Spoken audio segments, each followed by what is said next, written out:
Bismillahirrahmanirrahim. Assalamualaikum warahmatullahi wabarakatuh. Alhamdulillah wassalatu wassalamu ala Rasulillah wa ala alihi wa sahbihi wa man walah wa ba'd. Teman-teman sekalian, di pertemuan yang lalu kita telah mempelajari tentang roadmap kehidupan manusia, peta jalan, peta hidup. Setelah kita membahas tentang esensi kehidupan kita, siapa ini kita ini, kenapa ada di dunia, apa yang dilakukan, kemana setelah itu, bagaimana dievaluasi. Nah, kita sudah membahas itu semua dan memahami dan menemukan siapa kita, keturunan siapa, tugasnya apa. Ya, bagi yang baru bergabung dicek lagi di awal jumpa kita saat i'tikaf. Pembahasannya ada. Kemudian setelah paham siapa kita, memahami peta jalan supaya tahu menjalani kehidupan itu seperti apa. Ya, karena kita ini diterangkan dari awal mula pembahasan termasuk keturunan Nabi Adam alaihissalam, karena itu disebut dengan Bani Adam, maka tugas yang sama yang diamanahkan oleh Allah kepada Nabi Adam alaihissalam itu pun diteruskan oleh anak cucunya yang berkehidupan di bumi. Karena memang hidup di bumi ini, al-ard ini, membawa misinya satu, untuk menjadi khalifah, dengan 3 makna utama itu ya, yang saling menggantikan, yang membawa segala hal yang bermanfaat, serta yang menunaikan tugas dengan sukses dan membahagiakan apapun aktivitasnya. Nanti frame-nya ya disebut dengan ibadah. Semua pekerjaan di muka bumi ini yang diniatkan sebagai ibadah maka menjadi amal saleh. Diberikan bekal awal berupa iman, kemudian setelah itu ilmu dan diteruskan.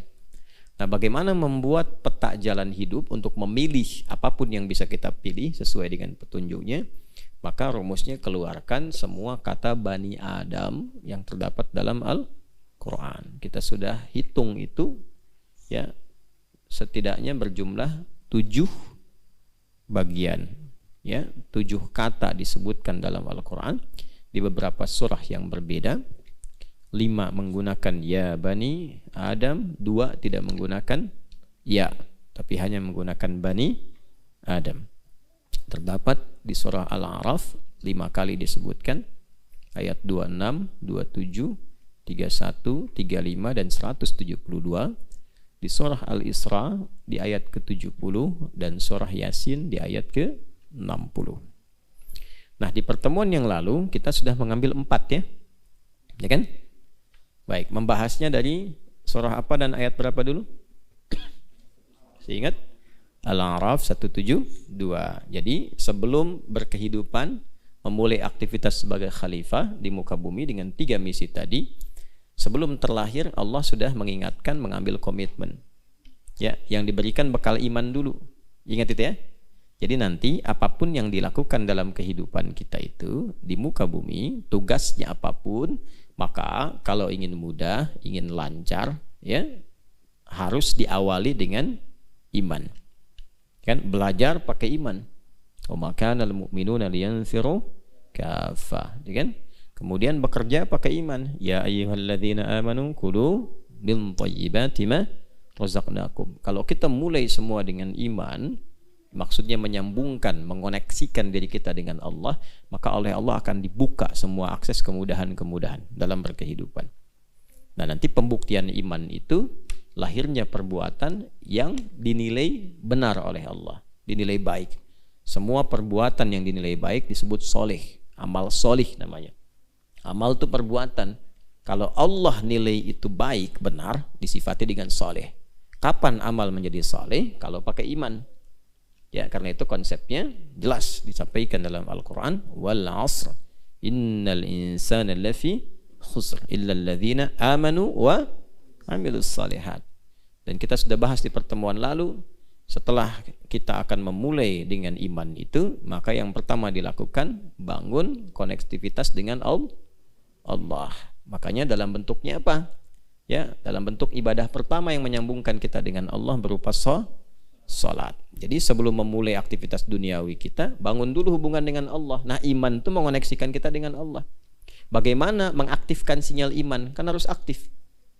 Antum punya handphone, ada sinyalnya, tapi nggak diaktifkan, handphone nggak dinyalain, turn on, nggak dinyalakan. Bisa nggak dipakai untuk komunikasi? Tidak. Nah, cara menyalakan iman itu, ya, mengoneksikan dengan Allah. Itu nanti ada panggilan, panggilannya panggilan iman. Itulah yang di ayat 31. Jadi dari ayat 172 ke ayat 31. Ya kan? Dari Bani Adam ke ya Bani Adam, komitmennya Bani Adam. Wa idz akhadha rabbuka mim bani Adam min zuhurihim dzurriyyatahum wa asyhadahum ala anfusihim alastu birabbikum. Nah, itu komitmen keimanan, syahadat, persaksian. Setelah itu diaktifkan sinyal imannya. Ya, lewat ayat ke-31. Ya Bani Adam khudzu zinatakum 'inda kulli masjid. Cara menerjemahkan yang paling nyamannya, hei semua anak cucu Adam, kalau ada panggilan dari masjid, segera respon, kenakan pakaian terbaikmu. Tuh, menghadap Allah tuh begitu, harus pantas. Ya, kan kita pengen kasyaf, dibuka segala kemudahan, akses. Nah, karena itu ketika menghadap Allah, berpenampilan yang baik. Ya, baik penampilan itu penampilan fisikal, pakai baju yang bagus, terus komunikasi juga ditata. Ya, Anda bertemu dengan orang-orang makhluk loh di muka bumi, dengan kiai, dengan ustadz, dengan pimpinan perusahaan, dengan tokoh, kan pakai baju bagus, ya kan? Terus kata-katanya diatur kan, supaya lancar, supaya tidak tersinggung. Ini menghadap, menemui pencipta segalanya, Tuhan kita yang hak. Nah, maka harus lebih bagus daripada bertemu dengan manusia. Ini kan penciptanya, Khaliq. Nah, itu kalau pengen dibuka oleh Allah harus begitu. Makanya ulama-ulama kita itu kalau mau menyembah Allah itu Masya Allah. Jadi ada salah satu ulama di Indonesia itu, kalau makan pun makan, itu penampilan dijaga. Ya, nggak pernah makan misalnya pakai pakaian yang kurang layak atau aurat terbuka. Itu makan saja. Kalaupun pakai kaos, kaosnya layak. Kalaupun nggak pakai peci, disisir rambutnya rapi. Muridnya bertanya kemudian, mengklarifikasi. Ya, kenapa katanya? Ya, kiai gitu kan harus seperti itu gitu yang dilakukan, ingin belajar. Ya, kata beliau, saya bukan mengagungkan makanan, ya, bukan mengkultuskan makanan, ya bukan. Tapi mengagungkan pemberi rizki. Itu. Mensyukuri, saya sedang bersyukur kepada Allah karena sedang diberi makan sekarang. Jadi cara mensyukurinya itu dengan menggunakan pakaian yang pantas untuk mensyukuri nikmat Allah. Wah, itu susah memang memahami seperti itu. Harus sampai ke taraf ilmu hikmah. Ya, kalau sudah mendapatkan hikmah itu, semua yang kita hadapi itu semuanya kita merasakan anugerah Allah. Jelas ya? Nah, karena itu panggilannya panggilan iman. Dari masjid itu kan ada panggilan kan? Ya kan? Sampai ke telinga kita kan? Telinga bahasa Arabnya disebut udhun. Jamaknya adzan. Adzan kan dari masjid. Adzan itu kan sifatnya panggilan kan? Terus disebutkan nama siapa di situ? Allah. Nah, nama Allah ketika disebutkan itu sedang mengkoneksikan iman, di turn on, diaktifkan iman kita lewat suara itu. Dipijit tuh. Tak. Nyala enggak? Nah, kalau nyala ada getaran di hati. Nah, itu bukan ilmu otak-atik, itu dari Quran surah ke-8 ayat kedua. Al-Anfal ayat 2. Innamal mu'minuna alladzina idza dzukirallahu wajilat qulubuhum. Insan beriman itu kalau sudah ada imannya, ya, diceknya gampang, diaktifkannya gampang. Jika disebutkan nama Allah, ada konfirmasi getaran dalam hatinya. Wajilat qulubuhum, ada getaran di hatinya, di kolbunya. Kan iman tempatnya di kolbu. Karena itu kalau sudah punya iman, dengar azan beda responnya. Allahu Akbar, nyala. Nah, ini kan? Nyala imannya. Ya Allah, sudah azan. Nanti semakin kuat, belum dipanggil sudah nyala, sudah siap-siap. Tapi kalau belum punya iman, nggak akan pengaruh suara azan tuh. Ini suara apa sih gitu? Hah? Karena belum ada koneksinya. Nah, nanti tergantung ini sekuat apa itu iman yang sudah diaktifkan itu. Beda-beda. Antum kan kalau nyalain handphone, ya kan, sinyalnya bisa beda-beda kan? Hah? Ada yang sinyalnya kuat, ada yang sinyalnya biasa-biasa, ada yang sinyalnya lemah. Kalau sinyal lemah, komunikasinya lancar nggak? Nggak kan? Naik turun kan? Ya kan? Sinyalnya kuat, cepat kan jelas komunikasinya, terang. Nah itu begitu. Orang-orang yang imannya itu kuat, nah ini ya dipanggil itu bukan sekedar datang, tapi dia mempersiapkan dengan penampilan yang layak. Gitu. Kenapa? Hah? Kenapa? Karena alladzina yadhunnuna annahum mulaqu rabbihim. Gitu. Quran surah ke-2 Al-Baqarah ayat 46. Karena mereka merasa akan menghadap Rabb-nya. Karena merasa menghadap Rabb-nya yang paling agung itu, maka diperbaiki penampilan, dibagusin. Nah, itu membuka akses. Ya. Gini. Kalian datang ke orang tua dengan penampilan yang bagus, harum gitu. Orang tua senang nggak? Kata-kata sopan, senang nggak? Senang. Dipeluk, dicium, didoain walaupun belum diminta. Kadang-kadang dikasih uang saku. Gitu ya. Allah itu punya sifat Rahman dan Rahim. Kita datang dengan menghamba, tapi memuliakan diri kita dengan penampilan terbaik untuk mengagungkan Allah. Allah senang. Gitu ya. Nah, kalau Allah senang, semua dibuka. Makanya cara kita meningkatkan semua nilai-nilai aplikasi iman itu kan ujungnya disebut takwa. Kalau sudah takwa, kan diakumulasikan, takwa itu kan bentuknya itu refleksi dari iman. Pancaran iman itu takwa. Ya, bentuknya kan amal soleh kumpulannya. Salat, infak, puasa, zakat itu dari iman semua. Alladzina yu'minuna bil ghaibi wa yuqimunas shalah wa mimma razaqnahum yunfiqun. Ya ayyuhalladzina amanu kutiba alaikumus syiyam. Kalau dikumpulkan semuanya jadi takwa nanti. Ya, makanya takwa itu kan selalu melekat ya dengan amal soleh kan. Puasa ujungnya takwa la'allakum tattaqun. Yang tadi itu yang kita sholat, kita infak, dibukanya dengan takwa. Hudal lil muttaqin. Kalau sudah takwa, akses dibuka. Iman ketemu takwa, dibuka langit dan bumi. Apapun yang mau kita dapatkan, Allah buka. Itu yang surat Al-A'raf itu, ayat 96. Walau anna ahlal qura amanu wattaqau la fatahna 'alaihim barakatim minas samai wal, dibuka pintu langit bumi. Jadi beraktivitas di bumi dibuka, akses ke langit cepat. Ya, itu gambaran kalau kita berdoa itu cepat dikabulkan, itu kan? Kalau kita beraktivitas dimudahkan, dibuka. Mau ilmu pakai takwa, percepatan. Quran surah kedua akhir ayat 282, wattaqullaha wa yu'allimukumullah. Punya masalah cepat diselesaikan. Ya. Wa may yattaqillaha yaj'al lahu makhraja. Makhraja kan? Wa yarzuqhu min haitsu la yahtasib. Ingin bahagia, takwa. Wattaqullaha la'allakum tuflihun. Itu aksesnya. Nah, untuk mempraktekkan itu semua amal soleh, setelah kita pengen meningkatkan iman, pengen punya akses takwa, kan mesti ada contoh kan yang mengajarkan. Nah, maka masuklah kepada ayat yang ketiga. Kemarin kita bahas kan? Apa ayat selanjutnya? Ayat 35 tentang Rasul kan? Ya bani Adam imma yatiyannakum rusul. Makanya kalau pengen sholat, lihat Rasul contohkan. Ya kan? Jelas ya? Mau zakat, lihat keterangan dari Rasul sallallahu alaihi wasallam bagaimana ukuran-ukurannya. Mau haji, mau puasa, pasti ada ketentuan. Nah, indahnya dalam Islam tidak ada satu pun aktivitas kecuali Rasul memberikan petunjuk, mengajarkan, bahkan menyontohkan. Gitu. Itulah di Islam itu lengkap semua, koneksinya tersambung semua. Makanya nggak mungkin ini buatan manusia, sekali lagi. Ya, ini pasti Allah yang berikan, yang punya segalanya.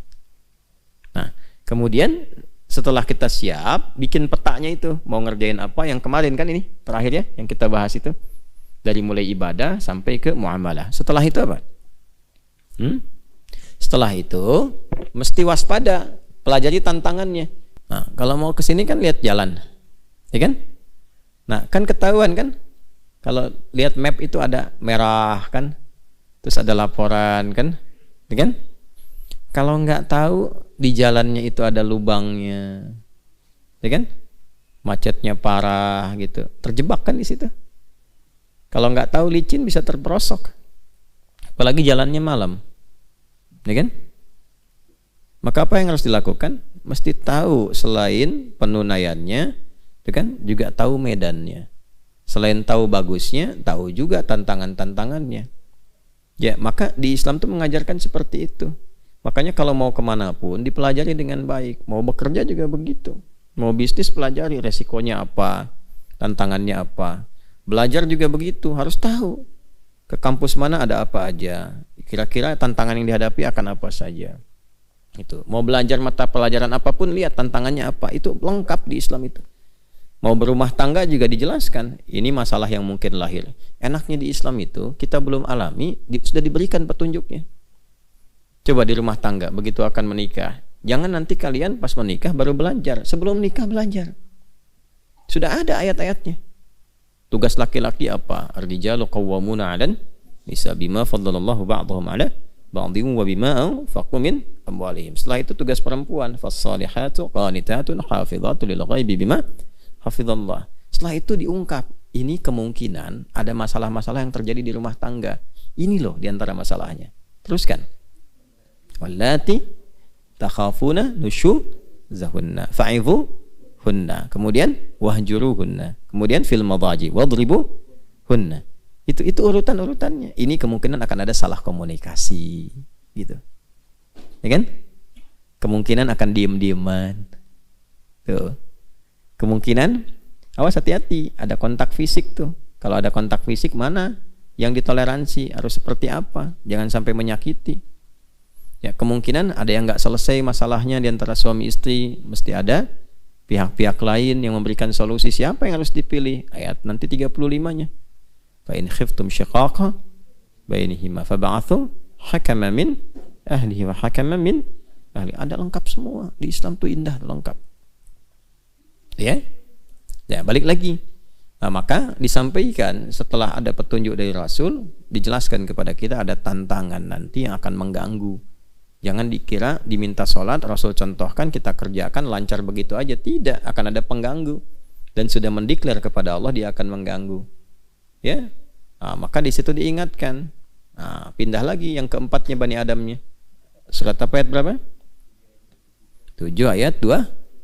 7. Apa bunyinya? Ya bani Adam la yaftinannakumus syaitanu kama akhraja abawaikum minal jannah. Disebutkan setan. Di setiap amal baik pasti akan ada setannya yang mengganggu kita supaya tidak menunaikan kebaikan itu. Di setiap ada yang soleh akan selalu ada godaan potensi untuk salah. Ingat itu ya. Nah, boleh bikin status. Di setiap amal soleh akan selalu ada godaan, ya, yang mengarahkan pada potensi salah. Karena ada apa? Ada setan. Nanti kita akan belajar lagi. Nanti setiap itu cari lawannya. Setan lawannya siapa? Malaikat. Makanya dengarkan bisikan malaikat ketika ada provokasi dari setan. Akan selalu dua itu. Ya, kalau kalian misalnya keluar mau pakai sendal orang, itu pasti ada dua bisikan. Yang satu pakai aja dulu, ntar kan tinggal bilang setelah itu. Yang satu akan bilang jangan. Bagaimana kalau meninggal saat dipakai? Kan belum izin. Tuh. Nah, yang baik itu malaikat. Yang jelek setan. Jelas? Maka malaikat disebutkan 88 kali di Quran, setan disebutkan 88 kali. Sama itu jumlahnya. Artinya dalam setiap perbuatan kita itu malaikat selalu mendorong untuk baik, tapi saat yang bersamaan setan juga selalu memprovokasi. Antum mau ngerjain apapun, setan tuh selalu memberikan was-was. Apapun itu.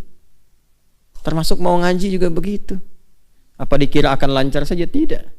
Mau itikaf juga begitu. Selalu itu. Nanti saat yang bersamaan ada bisikan lawan berupa kebaikan. Itu pasti itu. Jelas ya?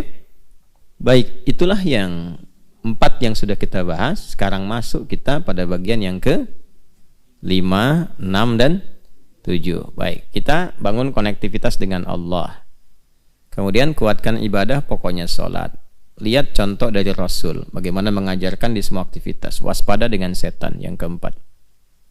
Yang kelima, 6 dan 7, berarti ada 3 ayat lagi yang belum kita tampilkan ya. Baik, kalau sudah kita dapat poin ini, maka kita harus sudah mulai menata diri, menyiapkan. Ya. Jadi konsepnya kan sudah paham kan? Nah, maka eksekusi. Siapkan diri kita. Ya, kalau mau ke undangan itu udah tahu petanya, udah tahu jalannya, dandan kan, ya kan, kayak baju yang rapi udah disiapin semua kan, nah, tinggal berangkat kan kemudian ya, udah tahu jalan, jadi lancar sampai ke tujuan. Undangan jam 10, setengah 10 udah datang, karena tahu waktu kan. Nah, maka kita pun sama, kalau sudah tahu, sudah paham, siapkan. Ya, tadi kan yang mau disiapkan apa? Iman, amal soleh kan, akumulasinya jadi takwa kan. Maka yang kita siapkan agenda-agenda takwa, dan sudah tahu setannya menggodanya bagaimana. Jadi kita bisa atasi itu. Ya kan? Petunjuk Rasul untuk mempraktekkan semua ajaran itu seperti apa. Maka yang tinggal kita praktekkan bagaimana menyiapkan agenda takwa, mengenakan pakaian takwa kita supaya kita eksekusi. Nah, kira-kira dari 7 itu ayat yang mana tuh yang ada pakaian takwanya? 26. Ya bani Adam qad anzalna alaikum libasa yuwari sawatikum warisha. Terus walibasut taqwa dzalika khair. Itu ya. Ya anak cucu Adam, demi keagunganku aku telah turunkan kepadamu, berikan kepadamu pakaian yang menutup aurat. Nah, itu ada 2 maknanya. Ada secara fisikal, bahwa hidup kita itu akan tertutup auratnya, berpakaian yang benar. Jangan terbuka aurat. Aurat itu maksudnya begini, kalau kebuka jadi jelek. Aurat itu sesuatu yang terbuka, yang kalau kelihatan jelek itu aurat. Ya. Jadi aurat itu bukan tertutup, aurat itu terbuka. Sesuatu yang gak enak dilihat terbuka, makanya ditutup. Ya kan? Nah, kalau kelihatan jadi jelek namanya sau. Sau. Kalau jadi perilaku namanya su. Ya. Di sesuatu yang gak enak terlihat itu sau namanya, sauatikum, ya kan? Sudah? Qad anzalna 'alaikum libasa yuwari sauatikum wa risha. Risha di situ model yang bagus-bagus. Ya, silahkan, ini makna pertama, makna hakiki. Jadi silahkan kenakan pakaian yang bagus-bagus, modelnya mungkin juga bisa beraneka ragam, kan? Ini baju-baju ya kita sebut baju koko kan modelnya macam-macam kan? Silahkan, jadi fashionable orang muslim itu. Quran itu menuntun kita untuk menyesuaikan berpenampilan yang bagus, silahkan, senyamannya. Ya, mungkin beraneka ragam budaya bisa macam-macam pakaiannya. Di Indonesia saja kan Masya Allah, Jawa dengan Sumatera dengan Kalimantan punya khasnya kan. Nah, tapi pakaian khas itu jangan sampai sebagus-bagusnya tapi aurat kebuka. Ya, aurat-aurat pokok yang nggak enak dilihat. Lihatnya aja nggak enak gitu kan. Ya, oh tapi kan itu biasa aja, berarti kebanyakan lihat yang nggak bagus. Karena kalau kebanyakan lihat, nanti mata itu sudah nggak sensitif lagi. Gitu. Kalau orang lihat gambar-gambar yang buruk, kebanyakan lihat nggak sensitif lagi, malah terus dianggap biasa nantinya. Ya, ada orang nonton video porno atau lihat misalnya pornografi, gambar-gambar nggak elok. Awal-awal itu pasti ada penolakan karena sau. Ketika dipraktekkan su, tapi kalau keseringan dianggap biasa. Maka orang-orang yang menganggap normal aurat itu kebanyakan lihat yang salah. Makanya matanya nggak peka dengan yang benar. Ya kan? Itu pakaian terhormat kok. Iya, di kalangan Anda yang biasa ngelihat yang salah. Gitu kan? Paham ya? Nah, tapi kalau kita kembalikan pada cara yang benar, tertutup. Kan fitrah manusia itu sebetulnya kalau melihat sesuatu yang tak pantas dilihat, sensitif tuh, nggak enak ngelihatnya. Ya, ngapain sampai dibuka-buka begitu, gitu kan? Nah, dan seterusnya lah. Kita nggak usah bandingkan dengan makhluk-makhluk lain. Ya, cukup kita berperilaku sebagai manusia aja. Nah, Allah itu mengatur kita supaya tampil bermartabat dan membedakan dengan makhluk-makhluk yang lainnya. Karena nanti ada fitrah makhluk yang memang nggak berpakaian. Kalau berpakaian jadi aneh. Memang auratnya mesti tampil. Ya, kalau nggak tampil jadi aneh. Apa diantaranya? Hewan. Ya, coba kambing kasih pakaian, aneh. Ayam kasihin jaket, aneh. Ya, silakan. Singa kasihin sarung, aneh. Ya, jadi bingung malah gitu. Ya, jadi bingung karena memang konsep hidupnya seperti itu, dibuat itu untuk tampil apa adanya. Ya, jadi keindahan, bahkan juga ketangguhan dan sebagainya ketika tidak pakai pakaian itu untuk binatang. Gitu ya. Nah, manusia berbeda, indahnya itu saat berpakaian. Ketika nggak berpakaian bikin gaduh. Ya. Jangan antum lah gitu ya. Ada orang telanjang tuh, dia masuk jalan tol pakai motor telanjang aja begitu bikin gaduh. Itu lepas dari Ragunan siapa tuh katanya kan? Ya kan hanya hewan yang tidak berpakaian. Manusia makanya aurat-aurat yang pokok yang harus ditutup itu mesti ditutup. Kalau enggak sau. Ya, sau tuh. Kemudian kalau jadi perilaku perilaku jelek. Ya. Sudah. Sau, orang Jawa bilang saru. Ya kan? Jelas? Nah, silahkan modelnya bisa diatur. Mau pakai jubah silahkan, mau pakai batik silahkan. Ya, pakai pakaian gamis silahkan, baju-baju koko silahkan dan sebagainya. Silahkan, yang penting modelnya menyesuaikan dengan tradisi masing-masing, nggak apa-apa. Nah, Islam itu adaptasinya itu indah, nggak banyak menyoal. Ya. Jelas ya? Oh, dan nggak perlu muncul sentimen-sentimen. Oh, ini pakaian Arab nih, nggak nasional nih, nggak ada pakaian begitu. Ya, Pangeran Diponegoro pahlawan nasional bukan? Nasional, pakainya jubah. Coba lihat, Imam Bonjol pahlawan nasional bukan? Nasional, pakai jubah, atasnya pakai sorban. Dia kan? Kan tidak disebutkan pahlawan Nusantara kan? Pahlawan Yona, dan di kita ini ragamnya diterima banyak, gak ada masalah. Oh, yang paling Indonesia yang pakai batik misalnya, tidak juga. Ya, yang penting kita mempraktikkan nilai-nilai keindonesiaan dengan baik. Jadi pakaian keislaman itu nggak dibatasi dengan sekat tertentu. Tuh, kalau di Indonesia mesti pakai batik, emang kafannya dari batik? Kan tidak juga. Pakai batik, alhamdulillah. Pakai jubah, alhamdulillah. Yang penting keragaman itu menyatukan kita, jangan saling mencela. Ya, saya senang pakai batik, pakai baju gamis, koko, pakai jubah, gitu kan. Tapi untuk menunjukkan bahwa semua ini layak untuk dipakai sepanjang menutup apa? Aurat. Jelas ya? Nah, cuma pakaian apapun sebagus-bagusnya intinya ada pada takwanya. Walibasut taqwa dzalika khair. Ya kan? Nah, jadi yang pertama itu maknanya makna hakiki. Ketika masuk libasut taqwa, maka itu masuk makna maknawi, majas namanya. Jelas? Jadi pakaian itu ada dua, yang dikenakan, ini yang material, hakiki. Yang kedua dari perilaku. Perilaku itu menentukan juga, perilaku itu seperti pakaian. Ya? Tapi pakaian pun akan mencerminkan penilaian orang sebelum kita berperilaku. Ya kan? Coba antum nih sebetulnya ahli Quran dan sebagainya, tapi pakaiannya dilusuhin, pakaian lusuh, terus tambal-tambalan, compang-camping, terus dikasih cemong-cemongan misalnya. Masuk ke mall. Ya kan? Jangankan ke mall lah, ke masjid aja. Masjidnya nggak usah yang di sini, ke Istiqlal sana. Kira-kira cara pandang pengurus Istiqlal bagaimana?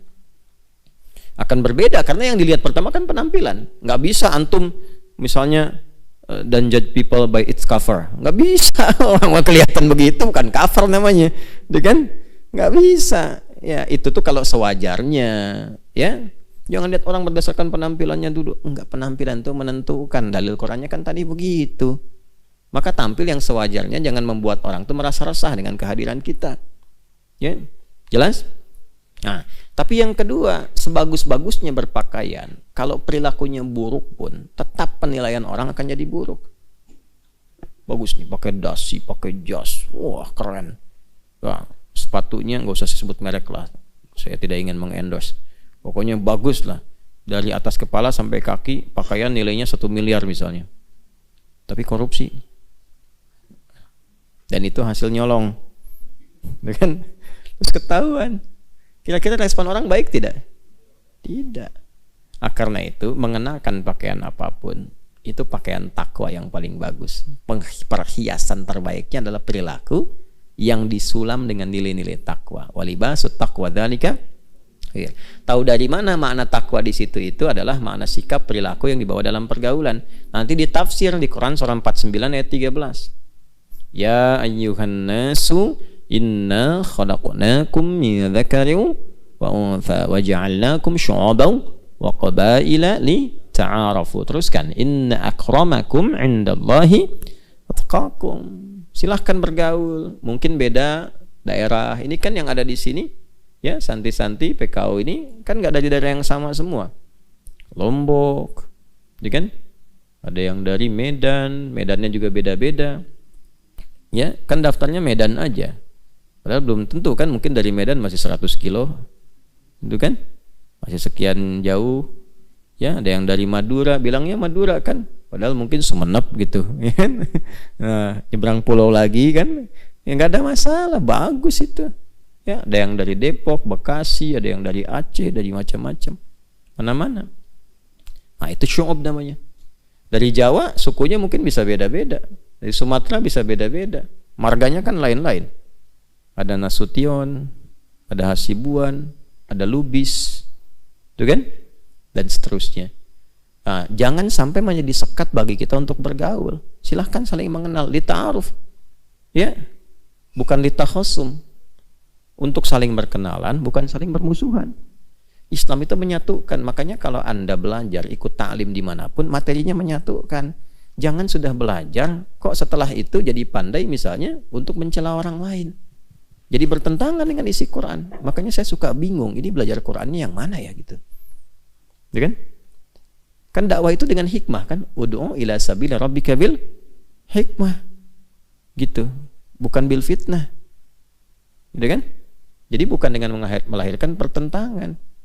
Walaupun alasan-alasan itu jelas teorinya, misalnya ini salah, tapi sesalah-salahnya pun ada cara menyampaikan supaya tidak menimbulkan masalah.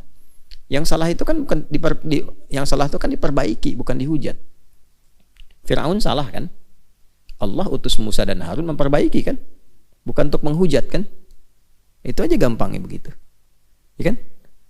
Idhaba ila fir'auna innahu tagha faqula lahu qawlan layyina. Tuh. Katakan dengan lembut, la'allahu yatadzakkaru au yakhsha. Surat apa? Thaha, ayat berapa? 43 sampai 44. Gitu. Nah, itu caranya. Jadi kalau kita paham dengan itu semua, bergaul itu enak. Cukup setan aja yang jadi musuh, itu aja udah repot kita. Setan, tuh, musuh kamu. Ya. Itu setan satu aja udah repotnya. Tidur diganggu, bangun tidur diganggu. Ya. Single diganggu, ya kan, jomblo dengan single beda kan, ya kan, berumah tangga diganggu, ya kan, mau kerja diganggu, ngajar diganggu, repot memang setan satu tuh. Terus mau nambah musuh, capek, apa nggak capek hidupnya begitu? Terus ngaji lagi, kenapa ngaji jadi tambah musuh? Ngaji itu tambah teman, tambah kawan, tambah objek dakwah. Bagaimana bisa begitu? Inna akramakum indallahi atqakum, kalau takwanya muncul. Makanya belajar pakai takwa, beramal pakai takwa. Jelas ya? Nah, jadi kita sudah tahu tadi koneksi imannya, cara mengaktifkannya, contohnya, kemudian tantangannya, musuhnya. Lalu kalau sudah tahu petanya, bikin peta hidup dong. Roadmap kan judulnya roadmap sekarang itu. Ya kan? Jalan hidup, peta kehidupan. Ya kan? Kalau sudah paham dengan itu semua, boleh dibikin. Nah, lalu pede lakukan. Pede karena kita itu dicipta oleh Allah sebagai makhluk terbaik, yang mulia. Ini ujung kepala sampai ujung kaki ini mulia semua nih. Terhormat kita itu. Makanya saking terhormatnya muncul hukum haram. Haram itu kan akarnya hurmah. Diselap ke dalam bahasa Indonesia hormat. Kenapa muncul haram? Supaya menjaga kehormatan kita. Karena kita dari lahir sampai berkehidupan, sampai pulang, oleh Allah itu spesial dibandingkan semua makhluk yang lain, dimuliakan, statusnya terhormat. Maka muncul ayat ke-6 Quran surah ke-17 ayat 70, Bani Adam lagi. Walaqad karramna Bani Adam, Quran surah 17 ayat 70. Walaqad karramna Bani Adam. Itu pakai lam dan qad tuh, pakai taukid dan tahqiq. Ada ayatnya paling kanan di pertengahan di mushaf. Walaqad karramna bani Adam wa hamalnahum fil barri wal bahr wa razaqnahum minat thayyibati wa faddalnahum ala katsirin mimman khalaqna tafdila. Ada ayatnya enggak? Nah, itu. Jadi kita sejak dicipta itu sudah fisiknya sempurna, dan sumpahnya dengan 3 risalah nabi yang viral di surat At-Tin surah 95, wat-tini waz zaitun, risalah Nabi Isa alaihissalam, wa turisi di Nabi Musa alaihissalam, wa hadzal baladil Nabi Muhammad sallallahu alaihi wasallam, laqad khalaqnal insana fi ahsani taqwim. Itu fisiknya sempurna. Kesempurnaan di situ, takwim itu maksudnya kesempurnaan fisik yang sesuai dengan maslahat hidup. Jadi ukurannya itu bukan cara pandang manusia, ukurannya ukuran Allah yang mencipta sesuai dengan maslahat hidupnya. Karena itu nggak boleh dirubah. Ya, walaupun nanti secara tampilan fisik itu bisa beragam. Mata ada yang hitam, putih, ada yang hijau, ada yang kelihatan biru, ya. Kulit beda-beda, ada yang ya putih, ada yang sawo matang, ada yang matang banget, gitu kan? Ada yang hitam, ada yang ungu, ada. Jadi kalau Anda ke Sudan itu, di salah satu distrik itu ada yang iklimnya itu begitu panas tuh, cuacanya panas banget. Ya, itu beda-beda panasnya kadarnya. Ada yang standarnya cuma ya 23, 25. Ya, di Afrika jangan semua dilihat hitam, banyak yang putih. Di Libya banyak yang putih, ganteng-ganteng. Ya, saya nggak sebut perempuan ya, laki-lakinya aja. Mesir juga kan Afrika Utara. Gitu kan? Ya. Sebab perempuan tuh kasihan, dan kadang kasihan tuh maksudnya begini, ke kitanya bukan ke perempuannya. Bisa jadi kalau nggak bisa jaga hati, fitnahnya banyak. Ngelihat yang cantik bisa jadi salah, syahwat muncul. Lihat yang jelek, ngejek. Kan sama aja dosanya. Sama-sama dosa kan? Coba lihat. Ya, kalau Anda bercanda dengan yang jelek, ngejek kan sebenarnya. Ya kan? Tapi kalau dengan yang cantik jadi syahwat kan? Nah, makanya pandai-pandai jaga itu tuh, jaga hati, jaga syahwat. Makanya laki-laki aja lah gitu ya. Contoh. Nah, ada yang panasnya sekitar 36, 37 ya. Dekat ke 40, coklat. Ada yang memang standarnya itu 40 ke 45, hitam. Ada yang rata-rata 50. 50, kadang-kadang ke 55. Jadi kalau yang dari 26 ke situ, kayak kita nih kan paling-paling 26, 30-an lah gitu ya. Masuk ke wilayah itu yang 50-55, waduh, nggak bisa tidur. Ya. Itu subhanallah, kalau mau tidur itu nyiram air dulu, kasurnya disiram air dulu, baru bisa tidur. Gitu. Tapi apakah itu Allah turunkan untuk menjadikan sifat rasial muncul di manusia? Bukan. Supaya mereka bisa mudah menyesuaikan dengan alam. Gitu. Di yang 55 itu, 50-55. Ya, kenapa kulitnya itu sampai ungu? Ketika mereka keluar, itu bisa menyesuaikan dengan alamnya. Biasa aja kerja-kerja, aktivitas nyaman, dan nggak akan merasa takut jadi hitam. Udah ungu. Ya, tapi itu bisa menerima. Jadi adaptasi dengan cuacanya tinggi. Dan masya Allah hemat. Masak telur, taruh dikit di luar sebentar, matang, balik lagi. Jemur pakaian, saya pernah itu waktu di Libya, musim panasnya panas banget itu. Ya, baru nyuci, cek keluar jemur, masuk lagi cek begitu keluar lagi, udah kering, masuk gitu. Ya masya Allah, bersyukurnya banyak banget sama Allah tuh. Bersyukur. Jadi cara melihatnya begitu, gitu ya. Nah, ini kembali kepada apa yang kita bahas tadi, secara fisik sempurna. Jadi jangan pernah melihat diri ini beda dengan orang, tidak. Ya, karena memang kita secara pribadi punya misi. Nah, setiap tampilan kita ini itu sesuai maslahat hidupnya. Kalau nggak begitu, jadi masalah nanti ke depannya. Kadang orang dari pesek pengen mancung, padahal dengan peseknya itu mungkin maslahatnya lebih banyak. Ya, lebih mendukung dia untuk pekerjaan tertentu, tampilan sesuai dengan keadaan dan sebagainya. Gitu kan? Ya, dan kalau merubah jadi bahaya nantinya. Jadi repot. Kan ukuran itu udah sesuai. Walladzi qaddara fa sesuai. Jadi antara hidung dengan ini, dahi ini, ya, di jidat ini, di dahi ini seimbang. Makanya kalau sujud itu pasti sesuai itu. Ya, ketika dahinya menempel, kan? Umirtu atau umirna, ini Ibnu Abbas radhiyallahu taala anhuma, umirna an nasjuda bi sab'ati a'dha. Kita diperintahkan untuk sujud dengan 7 anggota tubuh kan? 1 jabhah, kening dahi. Yang kedua 2 telapak tangan, 1 tambah 2 3. Yang ketiga 2 lutut, 3 tambah 2 5. Ya, 6 dan 7-nya mana? Ya, 2 jari atau jemari di 2 telapak kaki.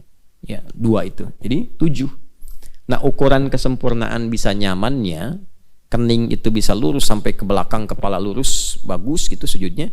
Nah, itu ada untuk menempelkan ini hidung, tapi isyaratnya itu hanya menunjuk ketika menyebutkan jabhah, ini menunjuk kepada hidung. Maksudnya apa? Ada keseimbangan antara kening dengan hidung. Kalau tempat sujudnya itu bagus, bersih seperti sekarang kita ini, maka hidung menempel itu akan lebih seimbang. Ya.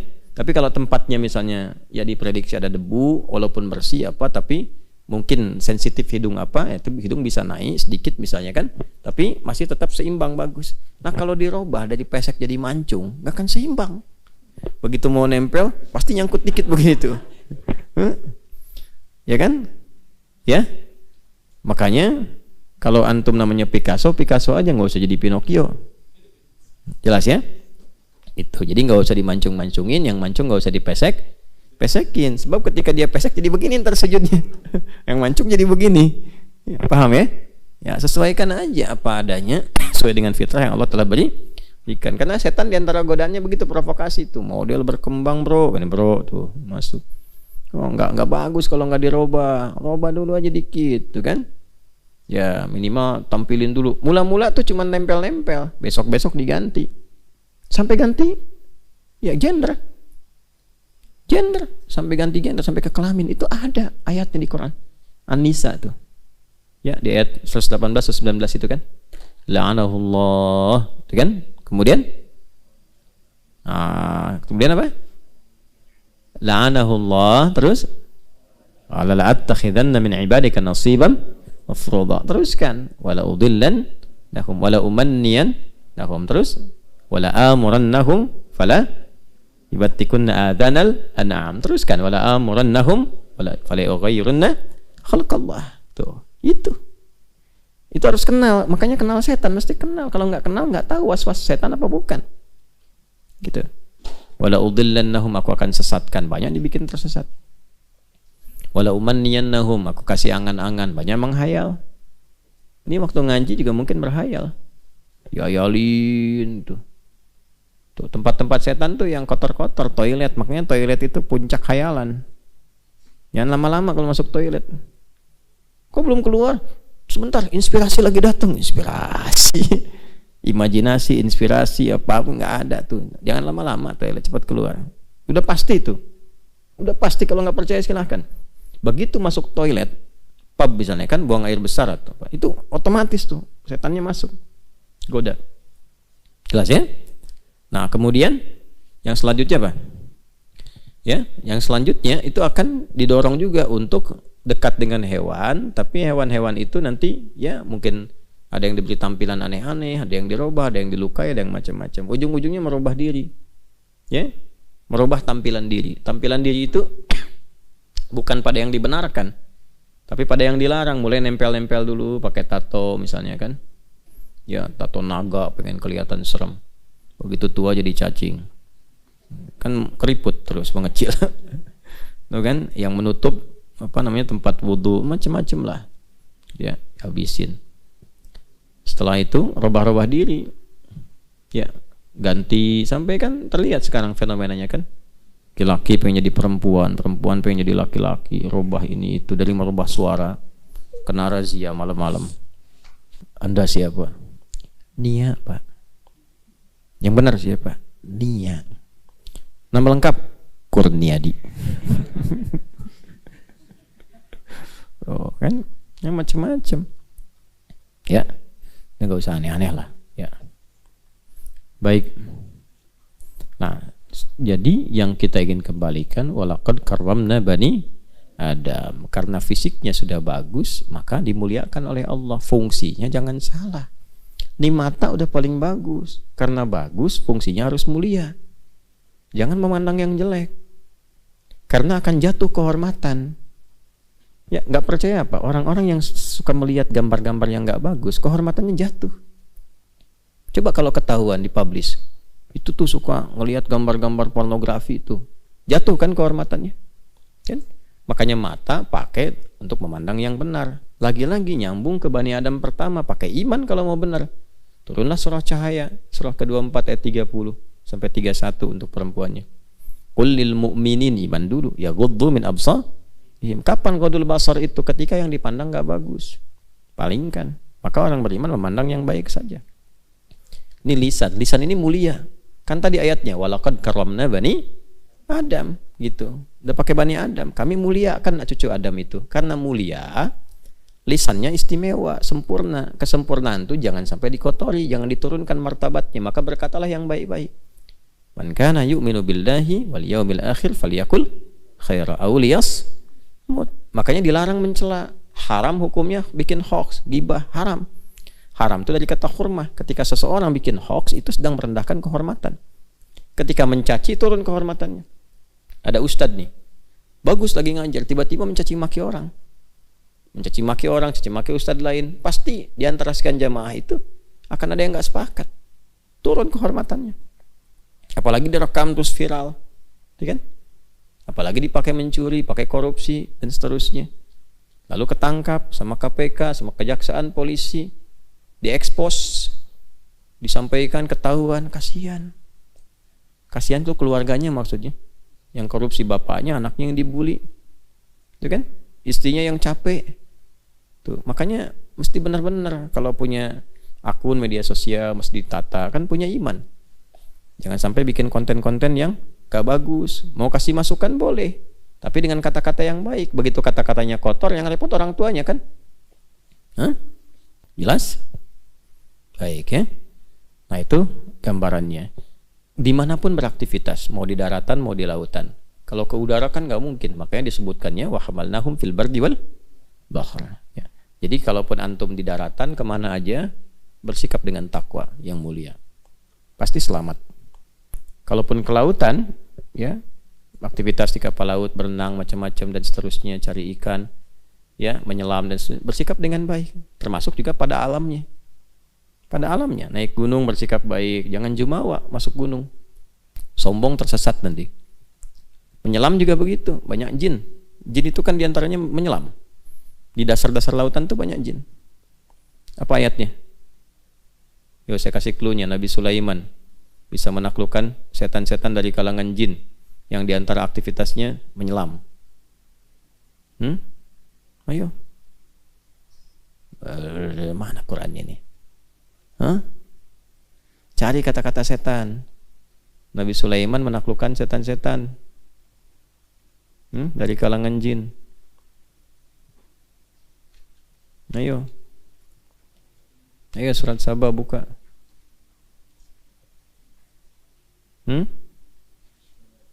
Terus? Mar, kencangin Mar suaranya Mar. Tegap Mar. Yo. Oh, surat apa? Shad, ayat